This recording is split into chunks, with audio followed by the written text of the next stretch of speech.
որը խոսի նաև խմբակցության անունից։ Վերջին նստաշրջանի հենց սկզբից միանգամից մեծամասնությունը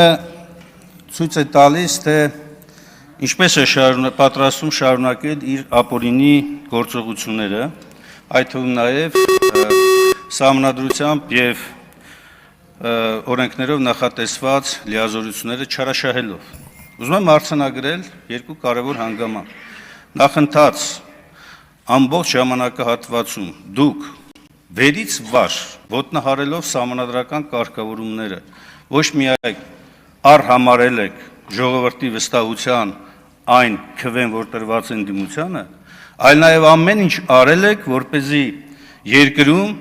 ընդդիմությունը չօգտվի իր բոլոր կամ ոչ բոլոր անգամ նվազագույն հնարավորություններից եւ իրավունքներից։ Ես ուզում եմ հիշեցնել ոչ միայն իմ գործընկերը արդեն նշեց այն արատավոր վարքագիծը, որ դուք ցուցաբերում եք, խորհրդի մասին եք խոսում, պարոն Սիմոնյան։ Ես ինքս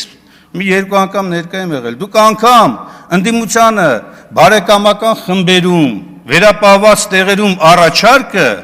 ձեր քվեարկությամբ մերժում եք։ Այն նվազագույն իրավունքը, որ տրված ընդդիմությանը, ձեր մեծամասնությամբ մերժում եք։ Դուք մերժում եք ընդդիմության առաջարկները ազգային ժողովի նիստերում հարցեր քննարկելու։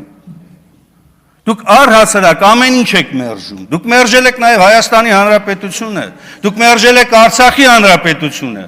դուք մերժել եք Հայաստանի քաղաքացուն։ Հիմա եկել եք այստեղից կանգնել եք, հոխորտում եք ընդդիմության վրա, ինչի՞ չեք գնում ծանոթանալ։ Մեծ մասը ընդդիմության ապօրինի քրեական գործերի հարուցման տակ է, ներառյալ ես։ Այո։ Եվ ըստ օրենքի ես իրավունք չունեմ փաստորեն ծանոթանալու այդ զեկույցի։ Եվ նորից եմ կրկնում, ապօրինի քրեական հետապնդման ենթակա մեր գործընկերների մասով։ Հիմա դուք հոխորտում եք ում վրա, հոխորտացեք իրավապահ մարմինների վրա, որ նման ապօրինություններ չանեն։ Հոխորտացեք ձեր գործընկերների վրա, որ արհեստական թեմաներ են գեներացնում։ Հոխորտացեք Նիկոլ Փաշինյանի վրա, որ հարձակում է գործել սահմանադրությամբ պաշտպանվող հայ առաքելական Սուրբ եկեղեցու վրա։ Հոխորտացեք այդ ուղղությամբ, ոչ թե ընդդիմության վրա։ Այո,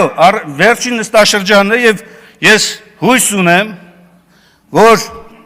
հաջորդ նստաշրջանը արդեն նոր գումարման ազգային ժողովում այս ամբիոնում նստած չի լինի ԿՊ-ն։ Առնվազն իշխանության մակարդակով։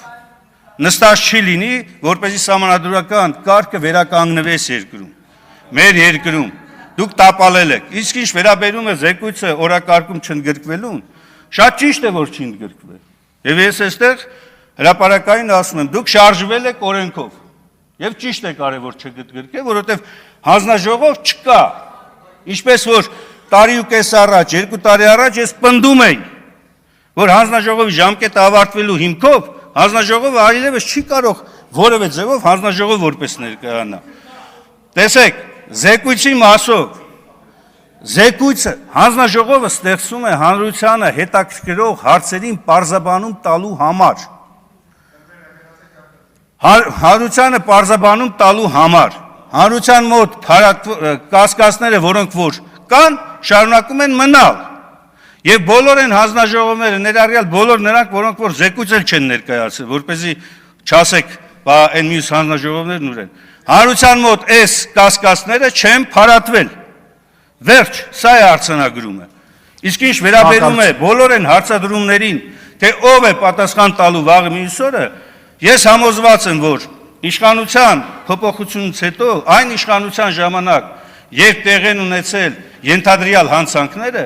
դրանք այն ժամանակ են բացահայտվելու, ոչ թե այն իշխանության օրոք, որի ժամանակ ենթադրյալ հանցագործությունները կատարվել են։ Ես ելույթ կունենամ։